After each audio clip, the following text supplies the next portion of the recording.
Good evening, everybody. Happy New Year. Let's hope it's a somewhat less complicated year. Let's put it that way.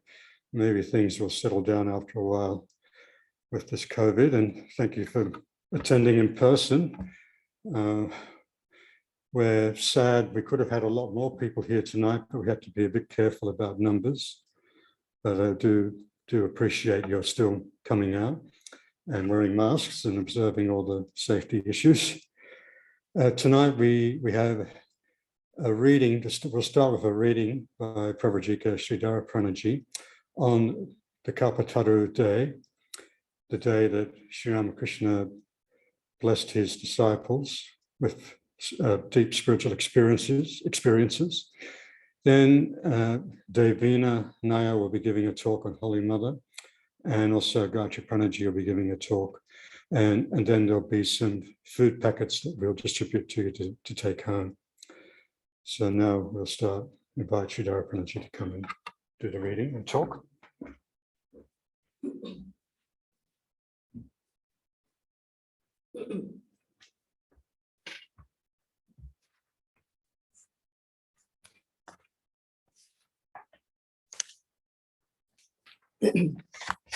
Niranjanam nityamanantarupam bhaktanukampaadhrutavigraham vai Ishavataram parameshamidhyam tam Ramakrishnam shirasa namami. Kalpatharu Day, or bestowal of fearlessness. Sri Ramakrishna used to say, devotees of God should know two things: who he is and who they are, and what their relationship is. So on this day, he made them understand that through an experience, what would have been very difficult ages, lots of births they should have taken in order to understand that by his grace, he made them understand in one day. By the middle of the early September, it was found that Sri Ramakrishna had throat cancer. And the middle of September, 1885, he came to Calcutta. He was brought to Calcutta for medical treatment. Not much improvement was there, homeopathic treatment. So the doctors felt the polluted air of Calcutta was also one of the reasons why the disease was taking delay in curing. So if he is stay somewhere in a good place in the rural areas, so that would help him. So they brought him to Kashipur Garden House, a beautiful house. Can you show the garden house? Very beautiful house, and with the wonderful, this is the house where he lived. For the celebration, they have put the lights and all that. So he came in the middle of December 15th, but there was no doctors had been changed, but the treatment was the same. So the new medicine what was given to him had given him some relief. So after 15 days, on 1st January, he stepped out of the house. He hadn't come out at all. He was confined to his room. On that day he came. So just I'm reading it. On 1st January 1886, the master felt better and expressed a desire to walk in the garden for a short while. Because it was holiday, the household devotees began arriving at the Kashipur garden after midday, individually and in groups. The master came down from upstairs at 3 p.m. There were more than 30 people talking amongst themselves inside the house and sitting under the tree in the garden. There's a beautiful mango tree. So some of them were sitting there and talking to themselves. The master was in the room. So they were sitting and talking there. Later on, they would go and meet him. That was the idea. And so when the Sri Ramakrishna started walking, he came down and walked. They all stood up reverentially and bowed down when they saw him. The master went out through the western door of the hall, descended into the garden path, and proceeded slowly southward to the gate. The devotees followed him at a little distance.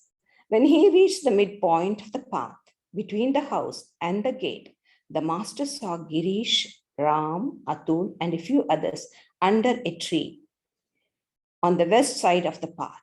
They bowed down to him and came to him joyfully. That's a mango tree. See, that's the mango tree. They were seated there. So he came close to that. And that's the spot where he blessed them. Before anyone had spoken a word, the master addressed Girish, asking him, Girish, what have you seen and understood that makes you say all these things? That is that he's an incarnation of God and all that. Girish was a very active propagator of Sri Ramakrishna's avatarahood. So the master is asking, what have you seen and understood that makes you to say all these things? To everyone, wherever you go, unperturbed, Girish knelt down at the master's feet, folded his hands before his raised face, and responded in a voice choked with emotion. What more can I say of him? Even the sages Vyasa and Valmiki could find no words to measure his glory. After all, I'm an ordinary person. What can I tell about you when these great souls couldn't tell what you are? Girish's sincere faith expressed in those words so moved the master that he said to the devotees while looking at Girish, what more need I tell you? I bless you all. May you all be illumined. He became overwhelmed by love and compassion for his devotees and went into ecstasy after uttering those few words. That selfless and profound blessing touched the devotees deep within their hearts, and they became mad with joy.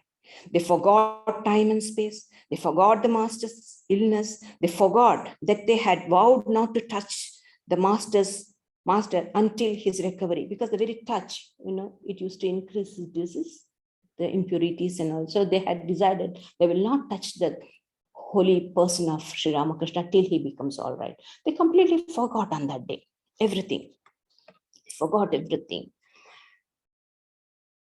They saw that a wondrous divine being had come down to them from heaven and was calling to them affectionately. They also felt that their suffering grieved him and that he was carrying in his heart an infinite pain and compassion for them and offering them shelter as selflessly as loving mother. They became anxious to bow down to him and take the dust of his feet. Their cries of victory to Sri Ramakrishna resounded in all directions as one by one they bowed down to him. As they touched his feet, the ocean of Master's compassion burst through all bonds and created an astonishing phenomenon. Almost every day in Dakshineshwar, we had seen the Master become overwhelmed with compassion and grace and bless some devotees with his powerful divine touch. On this day, as he remained in a semi-ecstatic state, he began to touch each devotee present in a similar way, and their joy was boundless. The devotees understood that from this day on, the Master would no longer conceal his divinity from them or from anyone else in the world. They had no doubt that from now on, all sinners and sufferers, despite their shortcomings, lack of spirituality, and feelings of inadequacy, would find shelter at his blessed feet. Seeing the Master in that unique and exalted state, some became speechless and could only watch him as if bewitched. Some called out loudly to everyone inside the house to come and be blessed by the Master's grace. Others picked up flowers from the garden and began to worship him, uttering mantras and showering him with flowers. When the Master's ecstasy came to an end, after some time, the devotees calmed down and Master finished his walk in the garden, then returned to the house and sat down in his room, the room where he stayed, beautiful small cot. That's today, special of puja has been done. That's why it's decorated. That's the a room, that's a cot in the Kashipur garden house. So some of the devotees of Sri Ramakrishna called this day Kalpatharu Day. Kalpatharu means wish fulfilling tree. But the monastics of Ramakrishna, as well the author says, it is reasonable to describe this event as a manifestation of Master's fearless divine nature, or say that he revealed himself on that day, granting fearlessness to all. It is said that the Kalpatharu gives people whatever they ask for, good or bad. But the Master did not do that. By this event, he let it be known clearly that he was a God-man and that he offered shelter from fear of all without discrimination. There are quite a few of them were there, like Girish, Atul, Ram, Navgopal, Harmohan, quite a few, 30, not all, everybody is mentioned. Later on, and then another thing is, on that day, all those who had the blessings were householders. There was no monastic, not a single monastic disciples of Sri Ramakrishna were there. Because the previous night they were serving, some of them were serving Sri Ramakrishna, keeping vigil, and many of them were practicing austerities at night. So they used to have the siesta in the afternoon for some time. So they didn't come out. And two of them did see what was happening, but they didn't go there because the Master has gone out. They had to clean the room and sun the beds and all that. So if he comes up, then it will be difficult. So they didn't want to give up the job which they were doing. That is seva. Seva is very important. Not being happy with the Master and inconveniencing his. So they didn't go. They resisted the temptation. Infinite door to infinity was opened. They didn't go. That's the nature of devotion. So among them, they interviewed some of them. So just one person I will tell. It's beautiful. Vaikuntha was present when the event of 1st January took place. After the Master had blessed 2 or 3 devotees with his powerful divine touch, Vaikuntha went before him reverentially and bowed down to him and implored, "Sir, please bestow your grace on me." The Master answered, you have achieved everything." Vaikuntha said, "Sir, when you say that I have achieved everything, it must be so.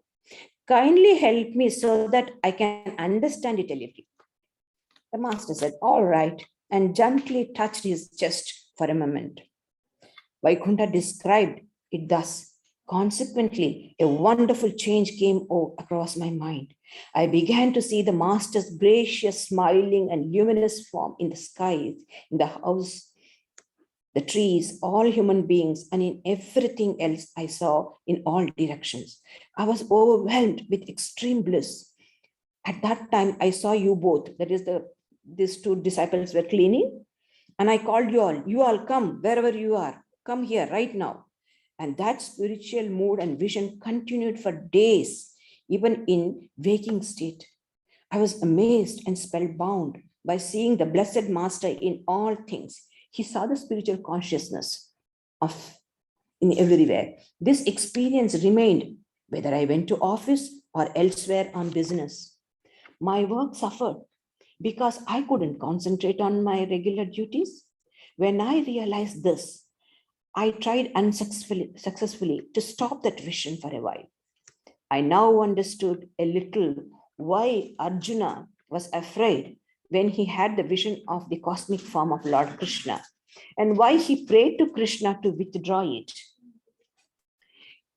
I remembered that the scriptures said, liberated souls dwell in the same exalted state of consciousness. I now got a little glimpse from this experience of how much desirelessness is necessary for a person to remain continuously in that state. We all crave for spiritual experience, but how many of us are eligible to hold on to the experience? That's important. So this eligibility is what is important. And that's a whole life. They must have done in their previous birth. That is why they could get it. So I could understand how much of desirelessness is necessary for a person to remain continuously in that state. Hardly had a few days passed when I was overwhelmed by this continuous vision and spiritual mood and found it difficult to function. Sometimes I thought, shall I lose my mind? At last, I prayed to the Master fearfully, "Oh Lord, I am not able to contain this spiritual fervor. Please release me from this state." What is stupidity? Can you imagine? Oh, to human weakness and stupidity, says Vedanta. Now I think, why did I pray that way? Why didn't I have faith in him and wait patiently to see what the ultimate result would be?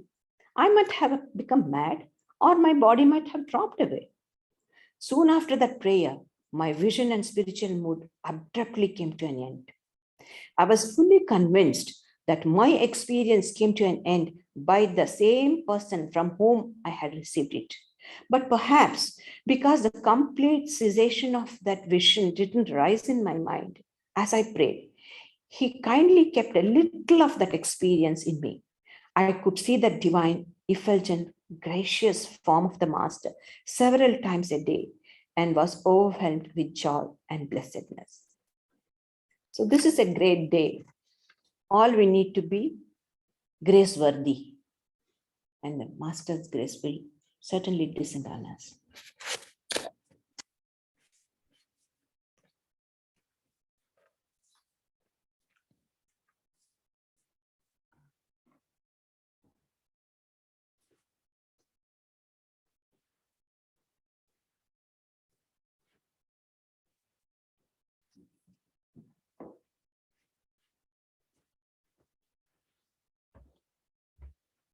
We'll now be having a talk by Devina Nayyar, long-time friend, and I've had a little glimpse of her talk. And as those who know Devina, she's put her whole heart into it, heart and soul.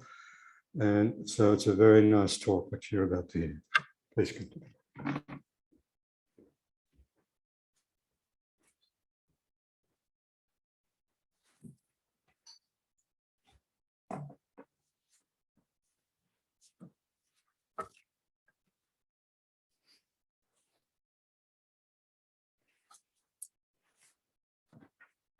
Do not be afraid. The Master is behind you. And I am too, as your mother. We are truly blessed, for Ma Sharda gave us this assurance of support at the very onset, blessed us with her divine grace. And we knew that we were secure in that divine realm. I offer my humble pranams to our Holy Mother and seek your blessings to be able to convey what may seem to be like a drop in the ocean of your glory. I offer my pranams at the feet of my Guru, Pravrajika, Gayatriprana Mataji, whose countless blessings, prayers weaved miracles for our family. Her advice and guidance gave me the courage and helped me triumph over odds and kept me afloat. My mother, whose faith in me gave me the strength to conquer. And I offer my pranams, and I'm grateful to Gayatriprana Mataji for her guidance and blessings, continual guidance and blessings. And I sincerely hope and pray I uphold the honor of my Guru and Sri Ramakrishna order and seek blessings of everyone present here before I begin. As if divinity spoke through Holy Mother, I am the primordial power, the mother of the universe. I have assumed this body out of compassion for the world. I have been born in every epoch of the past, and I will be born too in the future. And these words take us back to 5,000 years since the time when women have been the custodians of Hindu culture and civilization. Their brilliance, nobility reveal them as illustrious women rishis during the Vedic ages, as Gargi and Maitri during the Upanishadic ages, like Sita, who epitomized an ideal Indian woman. All purity, all patient and all suffering, an ideal mother and an ideal wife. Like Kunti, a mother of Pandavas, as embodiment of patience, fortitude, and self-sacrifice. Like Kunti, and like Savitri, whose strength of character, courage of conviction, enabled her to triumph over fate and bring back her husband from the hands of the god of death. Holy Mother's life resonated with all these divine incarnations, and who became the guiding force and saviors of humanity. Sharda is the incarnation of Saraswati, goddess of learning, Sri Thakur had said. She was born to bestow knowledge on others. She has hidden her beauty, lest people look upon her with impure eyes and commit sin. Therefore, with her beauty veiled, Sri Ramakrishna's Vidya Shakti came at the time when mankind was losing the very purpose of human life. Who else but for a mother to show us how to break the barriers of caste, superstition, religion, irrational customs and prejudices, and become global by assimilating truth, goodness, and beauty in everyone. So she came to teach us the oneness of all being, the Advaita Vedantic philosophy, to ordinary beings through the path of emotion, to embrace and bind humanity as their mother, a patient, compassionate, and loving mother that never judges or discriminates. To prove no intellectual attainment, no moral purity is needed to approach her as one's mother. In fact, one can demand from her whatever one wants. To prove true happiness or liberation can be realized by a householder and a monk if selfish ways are abandoned and selfless service becomes one's nature. Tena taktena bhunjita. Renouncing the transient, find joy in the eternal was the underlying principle. So in Ma Sharda, Divine Mother came down to human level, in human form, born to a poor but virtuous Brahmin family in the village of Jairambati in December 1853. At the age of 5, she was married to a 23-year-old Sri Ramakrishna, their union preordained. Purpose of their marriage to accomplish a divine plan and to present a life of an ideal householder, thus laying the foundation of an ideal society. But unaware of the significance of her marriage at that age, innocent Sharda happily frolicked about like a free bird. She did not receive any formal education, but was a very thoughtful and responsible young girl who readily helped her mother with household chores, waded in neck-deep water to cut fodder for the cattle, collect cotton from cotton fields with her mother, and look after her younger brothers. But her life began to evolve as a 14-year-old girl under the able guidance of Sri Ramakrishna. During his occasional visits to Kamarpukur, their common meeting ground at the time, not only did Thakur prepare his young wife for an exalted spiritual life, but trained her in every aspect of daily life, which included ritual worship, proper conduct, hospitality towards guests, respecting the elders, affection towards the juniors, and more importantly, serving every member of the family according to place, time, and the person. Lessons imparted with so much joy enthralled Holy Mother, as if a pitcher of bliss full to the brim has been placed to my heart, she used to say. Though a simple village girl, she acquired these skills spontaneously. She considered her husband as God of bliss in human form. However, their deep love was untainted by the faintest taint of desire. It was untouched. Do you want to drag me into Maya? Thakur once asked, and Mother responded, why should I do that? I have only come to help you on your path of dharma. How wonderful to think Sri Thakur's sadhana and glorious life of renunciation stood on the firm rock of Holy Mother's renunciation and selflessness. They upheld an ideal married life and showed that love finds its fulfillment in the union of souls, and their beauty of the relationship continued to unravel this divine plan. Unveiling Holy Mother as Sri Ramakrishna's Shakti on the night of Shodashi Puja in June 1872. We all know Sri Thakur worshipped Ma Kali, and Ma Sharda identified herself with Ma Kali. Ma Kali had manifested through these two personalities. In Sri Ramakrishna, she played the role of spiritual aspirant who was consumed with a desire for realization of God, and as Mother Goddess in human form in Ma Sharda. On the night of Kali Puja, Sri Ramakrishna seated Ma Sharda on the seat of Goddess Kali and began worshipping his 18-year-old wife as Shodashi, the mother of the universe. He began his puja, invoking Tripura Sundari and carrying out rituals with devotion to arouse the energy of the mother, and for Shakti to bless him with a vision of her. All through the ceremony, Mother remained in a semi-conscious state, but soon both the worshipper and the worshipped lost all awareness of the outer world, and they merged in a deep samadhi, uniting on a transcendental plane, realizing their identity as one with the absolute reality.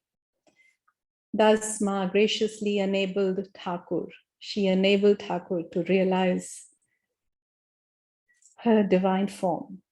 And Sri Thakur fell at her feet in ecstasy, offering everything, including himself, his fruits of sadhana.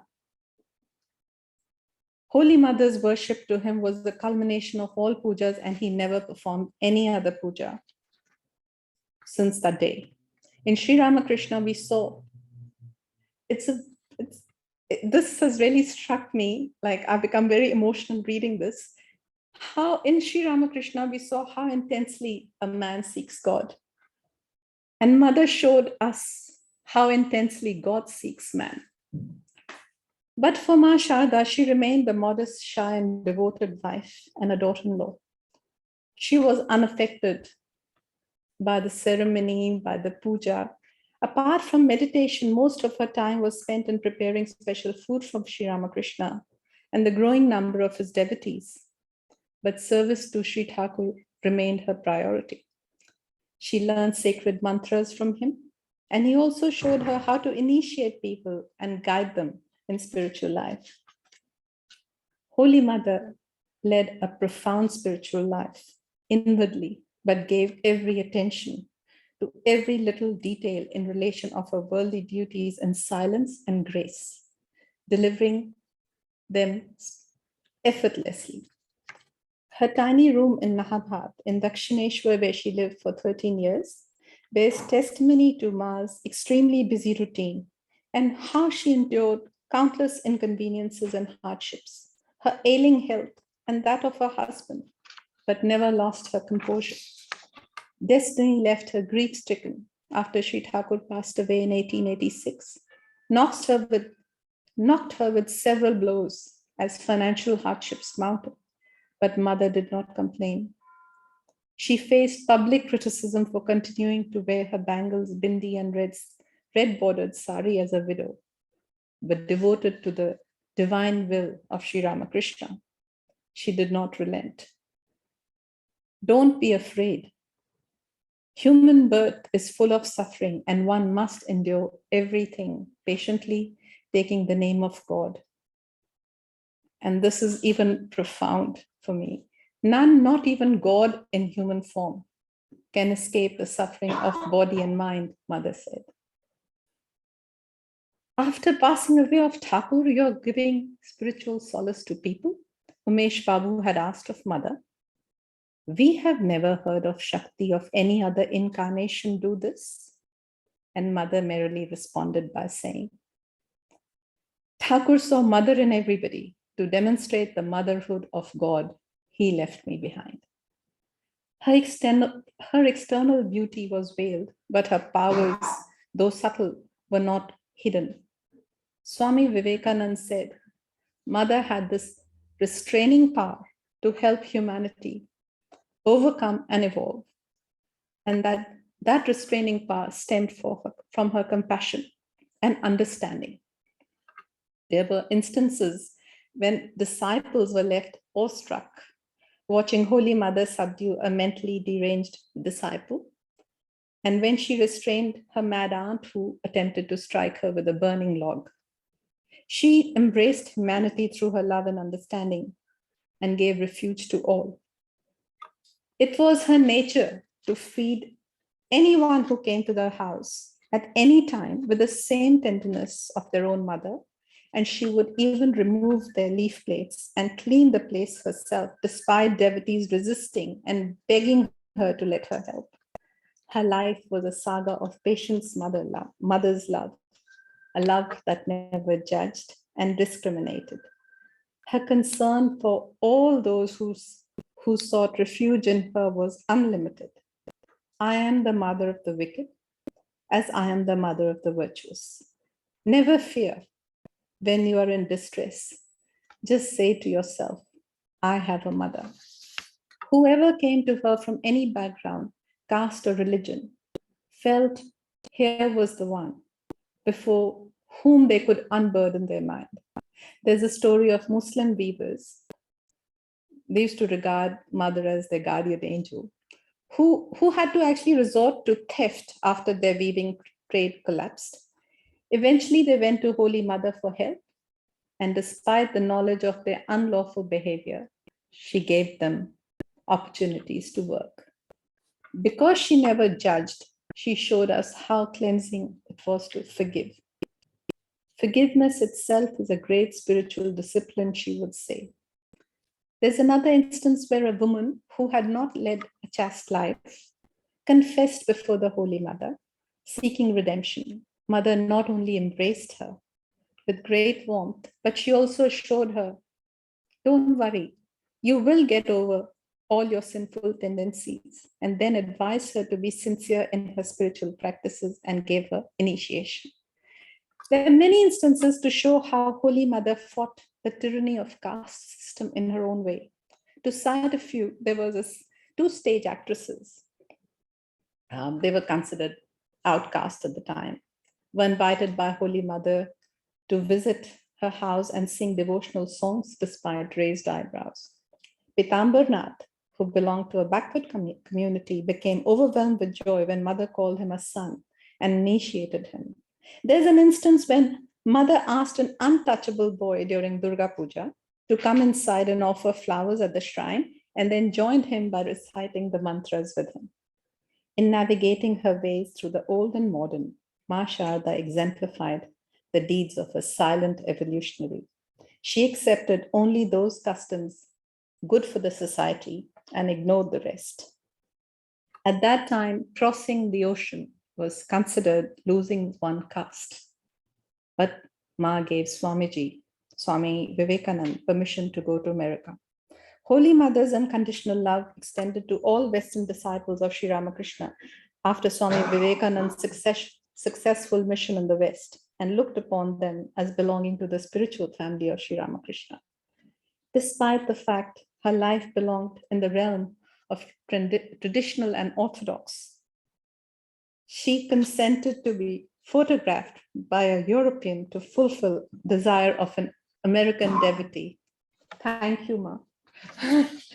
And though her photograph reveals Ma's persona to be serious and that of detachment, we know through those who had the blessings of living with Holy Mother that she was bliss personified.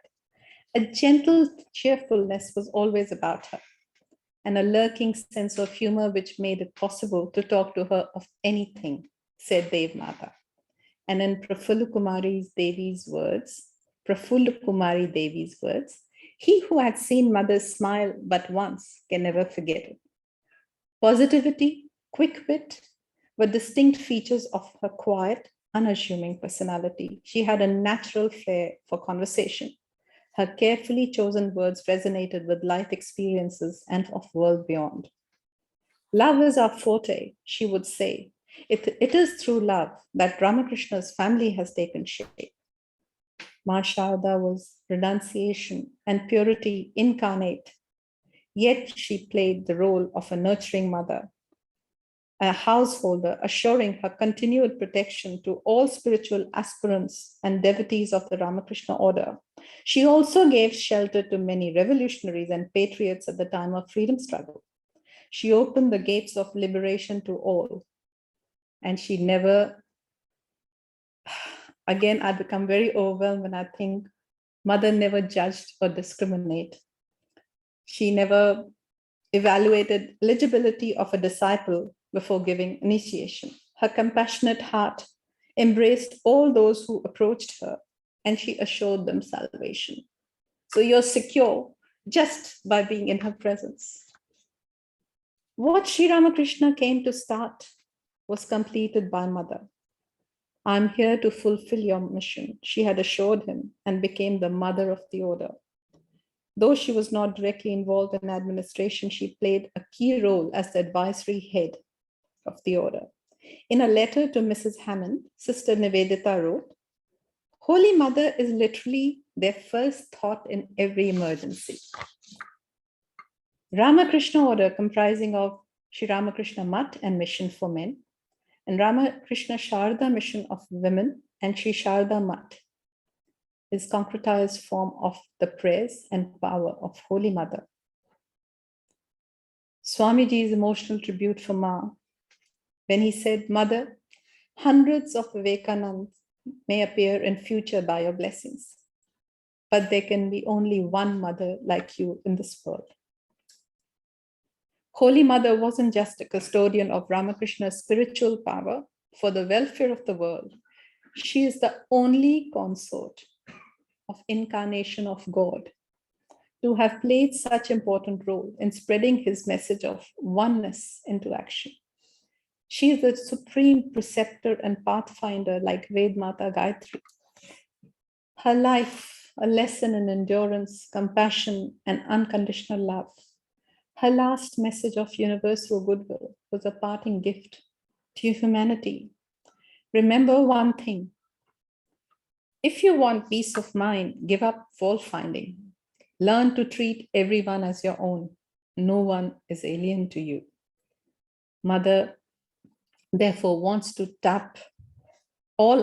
us all to tap into our inner chambers where all-pervading reality dwells, to help realize our true nature and become immortal. We pray to our Shakti, our Ma Sharda, to give us the power and courage of conviction to cross this eternal bridge of human understanding she has built for us, and bless us with a vision to see divine in everyone and treat them as if that's all we see. We offer our pranams again and again in gratitude for the countless blessings, Ma Sharda, for your continual inspiration in form of gurus present before us. Pranam.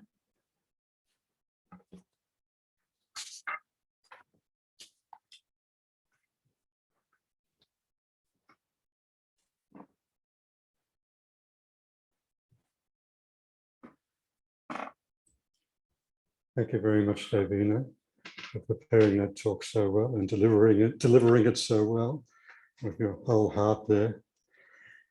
Now we'll have a talk by Gayatriprana.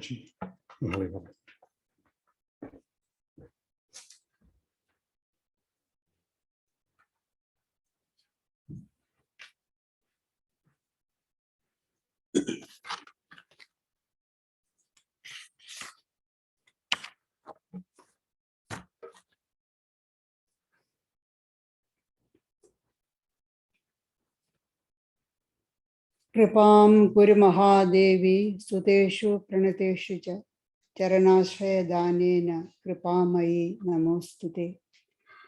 Bestow thy grace, Supreme Goddess, on thy children who, with humility and reverence, offer their salutations to thee by granting them the refuge and shelter of thy feet. Compassion incarnate, our salutations to thee.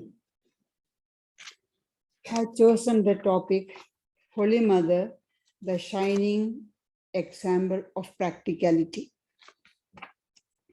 The general idea about a spiritually minded person is a spiritually minded person won't have any interest in the day-to-day affairs of the world.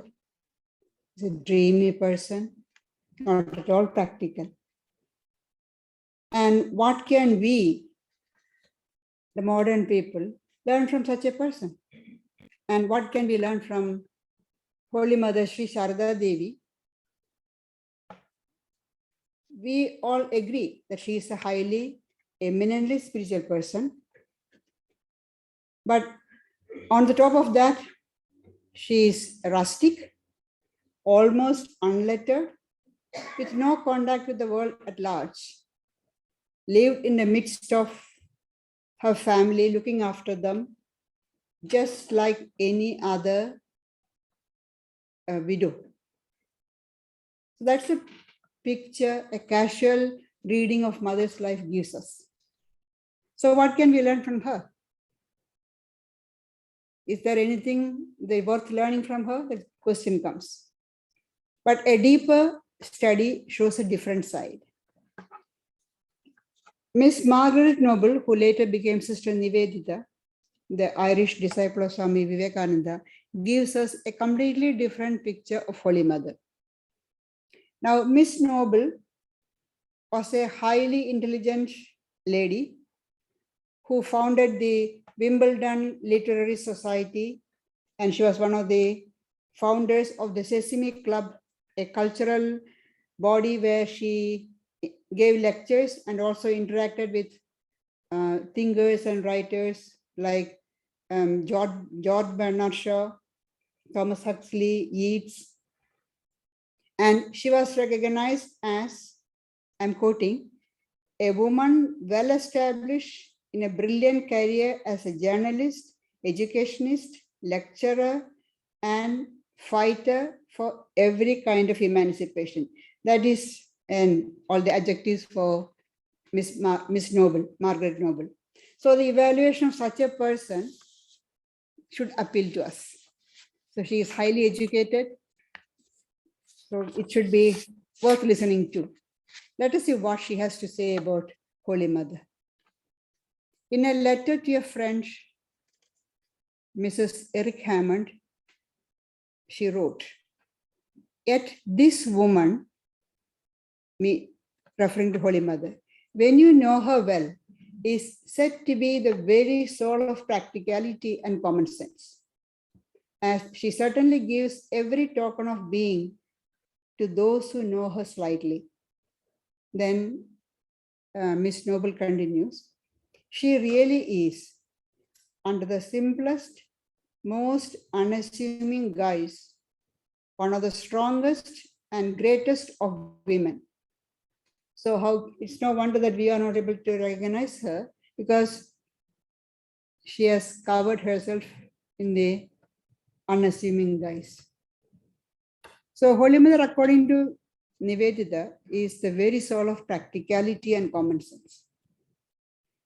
When we study her life, we see that she did not turn her back to the world, but instead embraced it, enfolded it in her love. How did she get that ability? We wonder. Without any formal education, she didn't go to school. All she knew was just to read. She could not even write. In India, culture was not identified with acquiring the 3 R's. That's one great difference. The religious life of the family and the various aspects of the village life provided plenty of opportunities for the young person to absorb the rich cultural heritage. That was the case with young Sharda.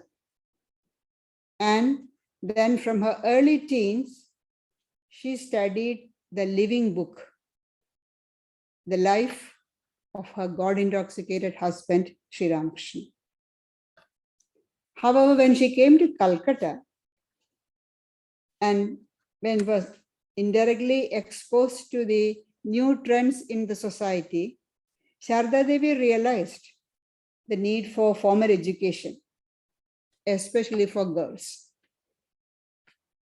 The education of girls, which is often overlooked even now, after all these years, even in the remote villages. She understood how important it is.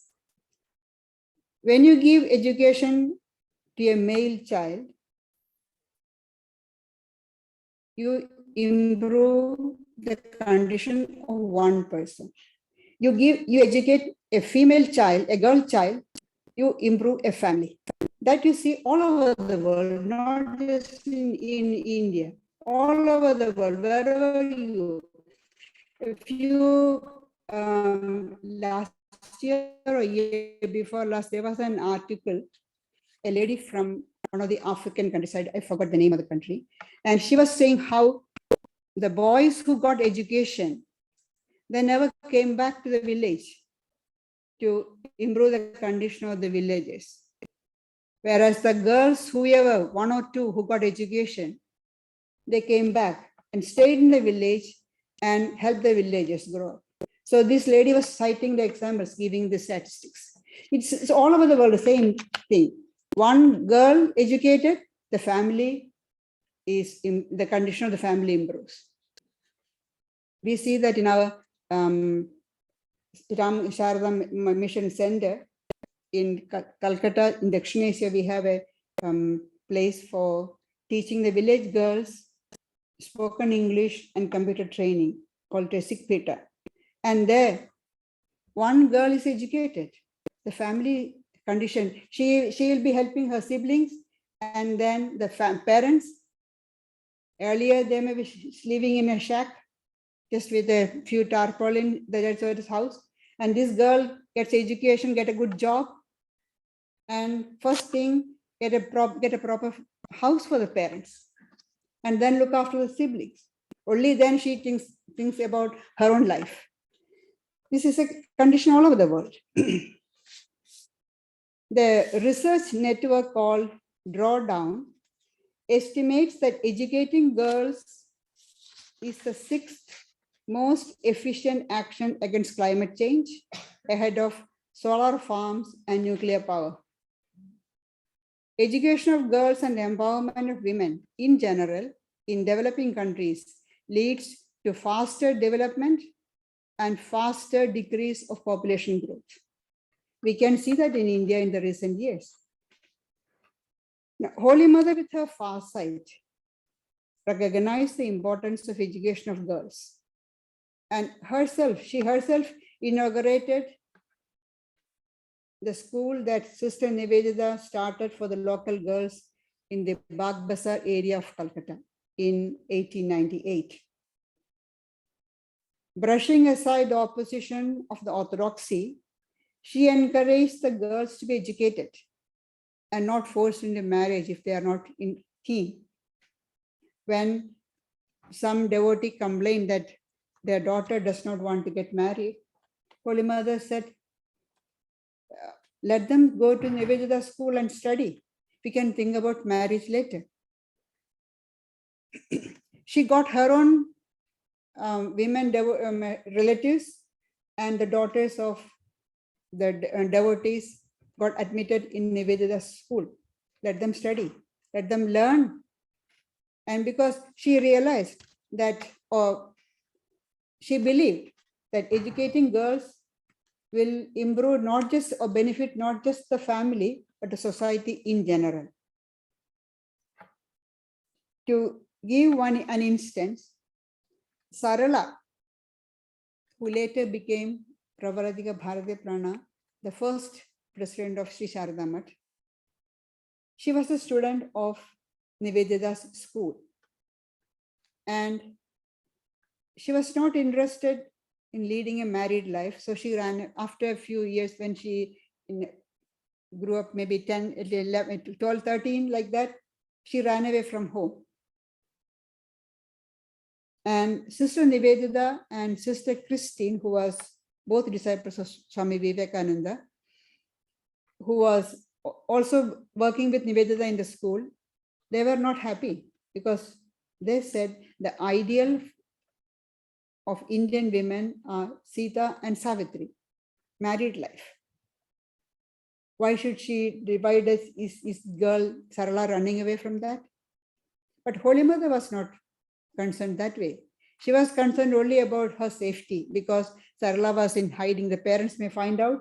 So Sister Sudhira, another teacher who was working in the school, was keeping her in different places, shifting her from one place to another so that the parents won't find out where she is. So Holy Mother was concerned about that only. Later, Sister Sudhira got Sarala admitted in Dufferin School of Nursing to study nursing. That was in 1914. There was a big uproar. How can a Brahmin girl go and study nursing? Even Gwalapma, the companion of Holy Mother, who had seen how Holy Mother welcomed the Western devotees, Gwalapma has moved very closely with Sister Nivedita, Sister Christine, Sister Devamada, all Westerners, all foreigners whom they usually consider as mlechas. But even she was mixing with them. But when it comes to Sarala's going to the nursing training, she objected. She was saying, you see, it's not proper for a Brahmin girl to be sent to the hospital. Who will eat food cooked by her? That's why Swami Vivekananda said, in India, he was scolding Indians. Your religion is in the cooking pot. So, but what did Holy Mother say? Mother said, why do you object, Gwala? After her training, she will serve us only. And that's what Sarala did. She finished her training, came out as a trained nurse, and then looked after, served Holy Mother, then later Gwalapma and Yoginma, Mother's companion. She served them. And when Sarala was going for to the hostel to stay for the training, Mother blessed her and even presented her with a blanket, costly blanket, saying, my child, you don't need fear at all. Holy Mother's practical knowledge and common sense guided the Ramakrishna order in its infancy. And we can say it's still continuing to guide the order, even now. After Sri Ramakrishna's passing away, the young disciples wandered individually or in groups of 2 or 3 to different parts. Holy Mother was very pained to see that. She wanted them to stay together. And seeing the Buddhist monasteries in Bodh Gaya, when she went there on the pilgrimage, she was very sad, thinking about the condition of her children, within inverted commas, because all those monastic disciples of Sri Ramakrishna are her children. And she really prayed to do something, to pray to Sri Ramakrishna to do something for them.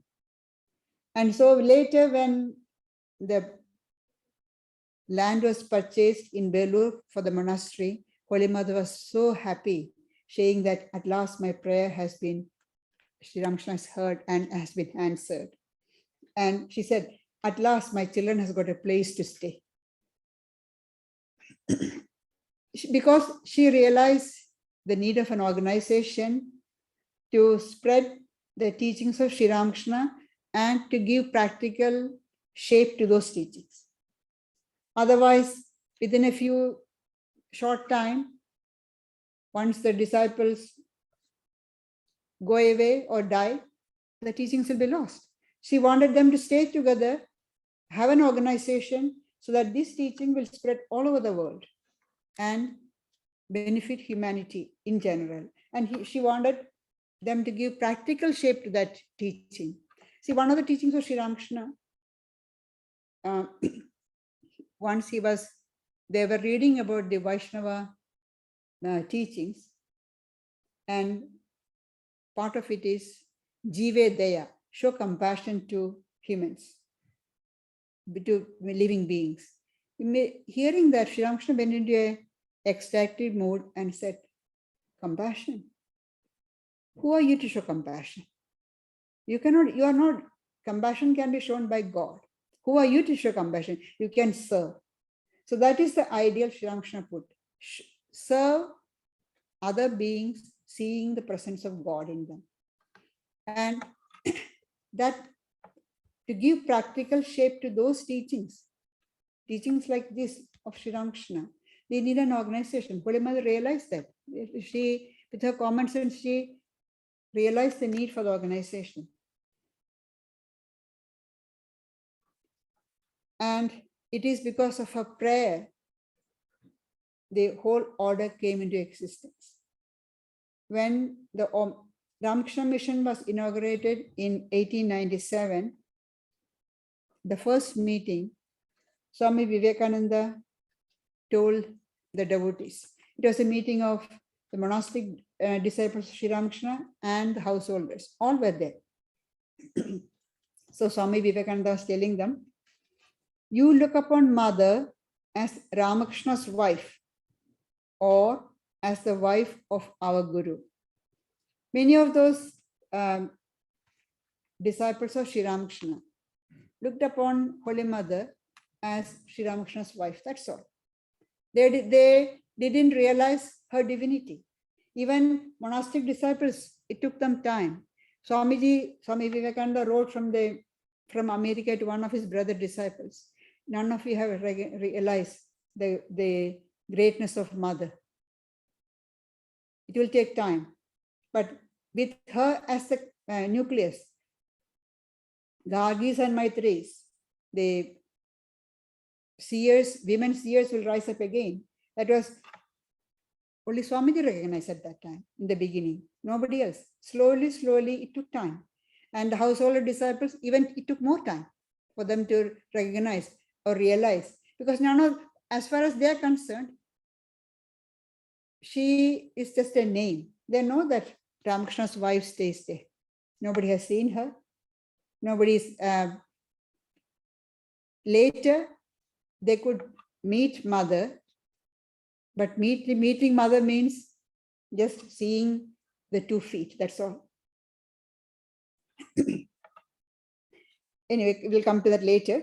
So Swamiji continues. You look upon Mother as Ramakrishna's wife or as the wife of our Guru. It is not just like that. This organization of ours, as the Mother, as its protectress, sustainer, she is the leader of our order. She is the leader of our order. Holy Mother is the leader of the Ramakrishna order. In his lecture, My Life and Mission, delivered in California in 1900, Swamiji pays homage to Holy Mother. How her prayer, her encouragement, and her love protected them and encouraged them. He says, he was describing how after Sri Ramakrishna's passing, these young disciples have no place to go, nobody recognize them, sympathize with them, their ideals. So he says, who would sympathize with me? None, except one. That one's sympathy brought blessings and hope. Well, that lady, his wife, meaning Sri Ramakrishna's wife, was the only one who sympathized with the idea of those boys. Though Holy Mother never held any administrative position of the Ramakrishna order, her words were the law. Nobody dared to go against it. Even Swami Vivekananda, Swami Brahmananda, none dared to go against what Holy Mother said. Swamiji, as Narendra, used to argue with Sri Ramakrishna. When Sri Ramakrishna said something, he would argue. But when Holy Mother said something, that's it, implicit obedience. One small instance I'll tell you. Swamiji wanted to do Durga Puja in Belur Math, the first time. And he wanted to do following every detail of what the scripture says. So part of the item of Durga Puja is animal sacrifice. So he wanted to have animal sacrifice also. Mother said, no. No animal sacrifice in Belur Math. That's it. Holy Mother said, there's no more. And then again, when plague was raging in Calcutta, Swamiji wanted to start relief work. Well, it is a Ramakrishna mission has just been started. They have no money. Where do the funds come to do the relief work? Swamiji said, why? We have got this Belur property we just acquired, we'll sell it. Why we are monks, we'll stay live under the tree. Why should we say we'll sell it and get money? When this was reported to Holy Mother, Mother said, no. Is this organization going to be finished with one relief work? She saw in the future and saw how much relief work has to be done. Humanitarian activities has to be done by the order for the good of humanity. Luckily, fortunately, when Mother says things happen, funds came, there was no need for taking the drastic action of selling the property. Even these humanitarian activities, relief activities, all that, for many of the disciples, it was against the teachings of Sri Ramakrishna. Sri Ramakrishna always said, think of God, pray to God, do your spiritual practices. And doing relief activities, humanitarian activities, this is all the people going out in the world. So they had great doubt. Many people had this doubt. Even the disciples of Sri Ramakrishna himself, they had this doubt. Isn't it, aren't we going against Sri Ramakrishna's ideals? And running hospitals. In Swami Vivekananda sent 2 disciples to start a dispensary and hospital in Kankhal, in the foothills of Himalayas, near Rishikesh. And the rest of the monastic community used to call them the scavenger sadhus, because they are looking after the sick patients. Patients who? Mostly monastics only. Still, it took a long time for the monastic community to accept this worshipping God in human being. And they started some devotees started a hospital in Benares. And Holy Mother, it's called Sevashrama. Holy Mother visited Benares, and at that time she went to see the hospital. She went round and she was very happy. She said, Sri Ramakrishna is present here. And it's all master's work. She was very, very happy seeing the work. And then when she went back to her residence, she sent 10 rupees as a donation. And it's still kept, that Mother's 10 rupees is a blessing. They have still kept it, that 10 rupee note in Benares Sevashram.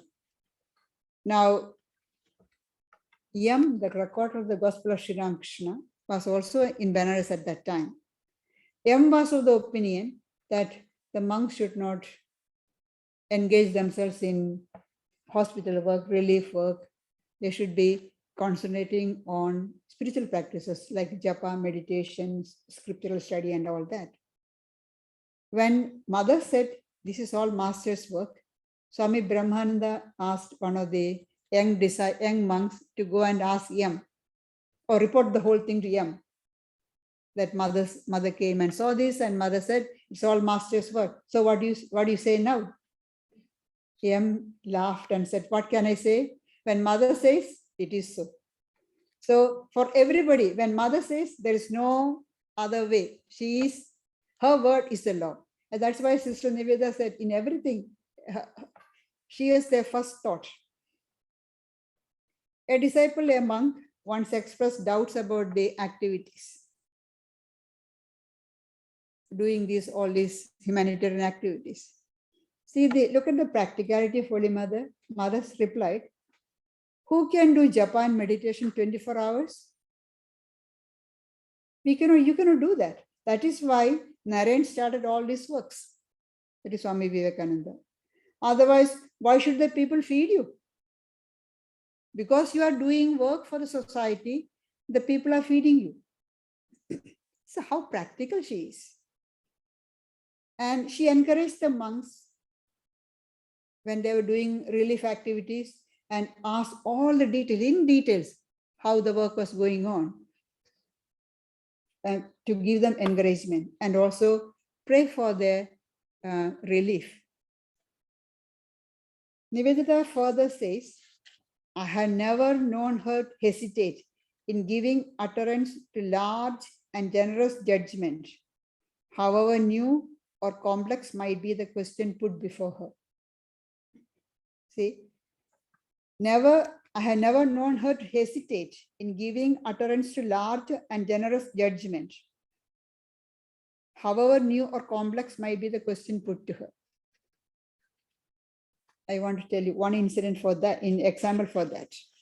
In 1916, Lord Carmichael, the Viceroy of British India at that time, accused Ramakrishna Mission of giving shelter to political revolutionaries under the guise of its humanitarian activities. Quite a few of the revolutionaries were inspired by Swami Vivekananda's works.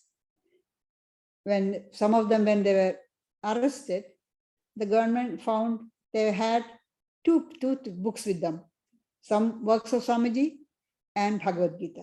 So the government took it as a fact that the Ramakrishna Mission is behind the freedom movement, behind the revolutionary movement.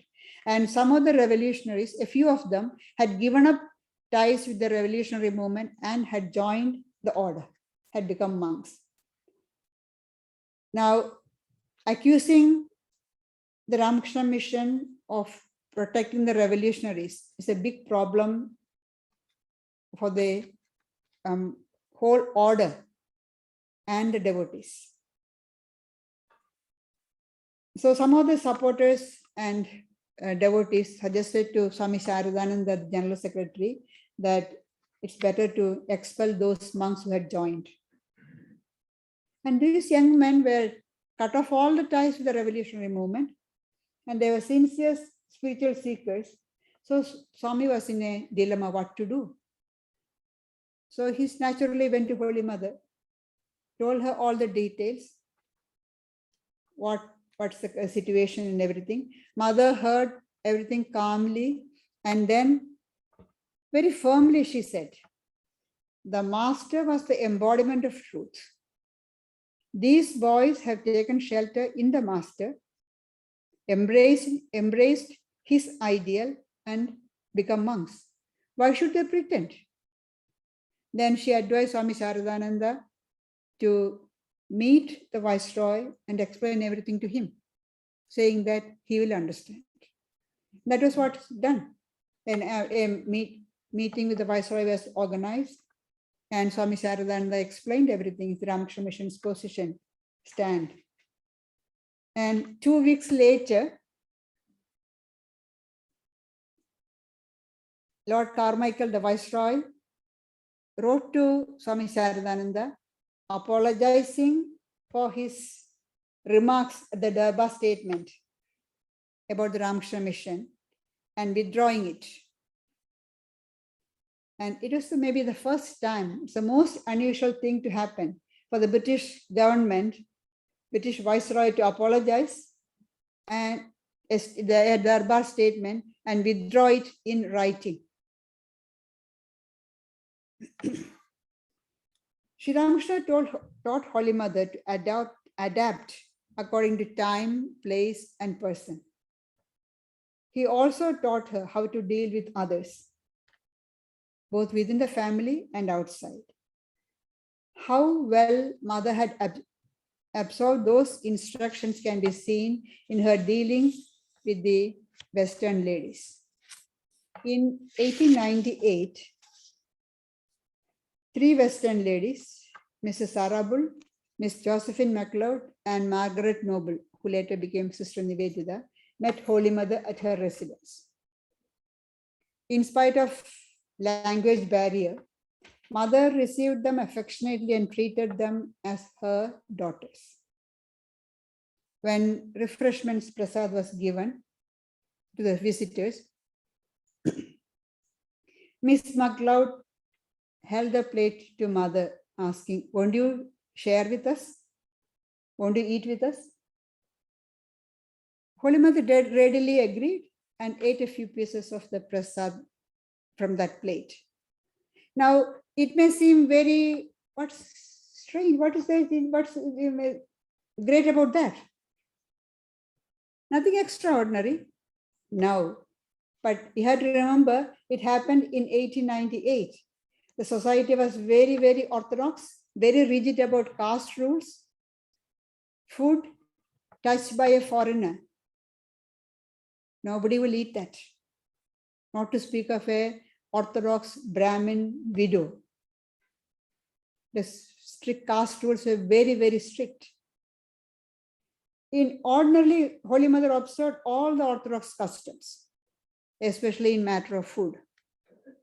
But partaking of the food touched by these foreign ladies was, as Swami Nikhilananda explains, a sanction given by her to the Hindu society to accept and absorb them into its fold. Swami Vivekananda could hardly believe. These ladies had gone upstairs to meet Holy Mother, and Swami Vivekananda was standing with other monks downstairs. And he didn't know what's happening, but later when he heard, he could not believe how Mother did it. She was so overwhelmed. And he wrote to one of his brother disciples, Swami Ramakrishnananda, who was already been sent to Madras to start the center. So he wrote, "Mother is here, and the European and American ladies went the other day to see her. And what do you think? Mother ate with them." See, if we can understand now, in that situation, it's society, it was an extremely revolutionary thing to do that. Mother ate with them. Isn't that grand? And Sister Nivedita wrote to her friend, she has always been terribly orthodox. But all this melted away the instant she saw the first 2 Westerners, Mrs. Bull and Miss MacLeod, and she tasted food with them. This gave us all a dignity and made my future work possible in a way nothing else could possibly have done. The future work means starting the school for the girls. And it was at the earnest request of Mrs. Sarabul that Mother agreed her photograph to be taken, as we already heard from Devina. First, Mother refused, no. Then Mrs. Bull said, "Mother, I wish to take the photo to America and worship it." Then Mother had to agree. First they tried to, she said, "Oh, get a photographer who is a woman." But no woman photographer was available. Then she agreed at last to be photographed by a European photographer, man. And Sister Nivedita writes about that.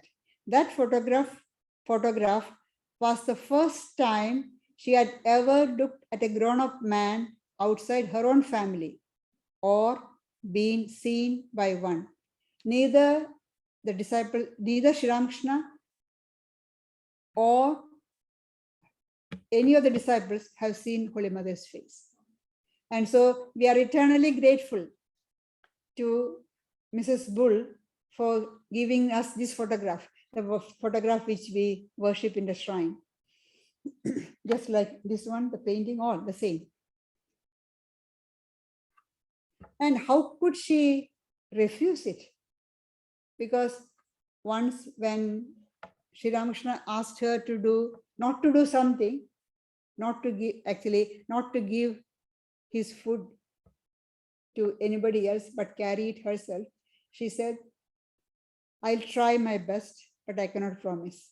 If anybody calls me mother and asks for something, I cannot refuse. So when Mrs. Bull said, Mother, I want to take the photograph and worship, how can she refuse? She cannot refuse. And also she can see in the future, she'll be seeing that her photograph will be worshipped in millions of homes all over the world. And from first to last, she was the loving mother. Not, we should not say she was, she is a loving mother because she's here. She's never gone anywhere. She's always present. We just have to turn our attention to her. When you say she's the mother of all of us, how is that possible? A disciple once, when mother said, I'm your mother, he thought in himself, she didn't give birth to me. How can she be my mother? To his unspoken thought, Holy Mother replied, from whom else are you born? From whom else are you born? I am present in all mothers.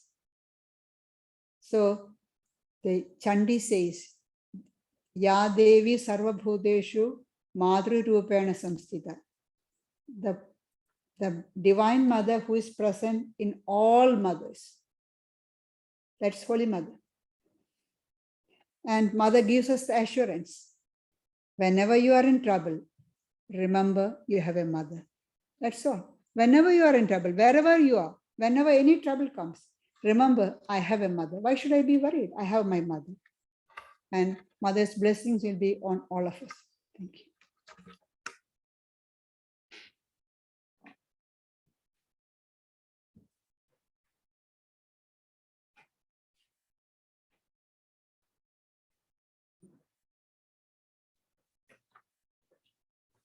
Thank you again for coming in person and joining us for this special event. And thanks to all of those, quite a few who have joined us via Zoom. We've got a break next Sunday. There'll be nothing happening. But on Sunday, the 16th and 23rd, we'll have the spiritual morning here at Vedanta Hall from 11 a.m. to 12 noon. There'll be some inspirational spiritual readings and then half an hour of silent meditation with the nuns. Of course, assuming COVID-19 doesn't completely overtake us all, I guess they're talking about it evolving from being a pandemic to being endemic. So I don't know, maybe we're starting to get to a point where we're not going to be fussing so much. We will see. We're wondering about the public celebration of Swami Vivekananda's birthday, which will be on the 30th of January. So we will see how we go with that. We would certainly like to have at least a small group here. We will, of course, keep you informed about that. And we've received a very special book, Pravrajika Gayatriprana, the Guiding Light. It's reminiscences of Mataji. So a number of us here in Australia have contributed to this book, plus Mataji's sister nuns. There's many articles from them and from the devotees in India, quite a few contributions. So over 500 pages of material, including about 40 pages or so of photographs. So we've just received it over the last week. Those who have contributed to the book, you'll be getting a complimentary copy. And for everybody else, it's available for $29.50 each. So we've got it in the bookshop there. And we've got donation plate there, donation box up the back. And there's food, packets of food have been prepared. So I think the idea is you go out the back, isn't it, to get a little box of food. From the driveway side.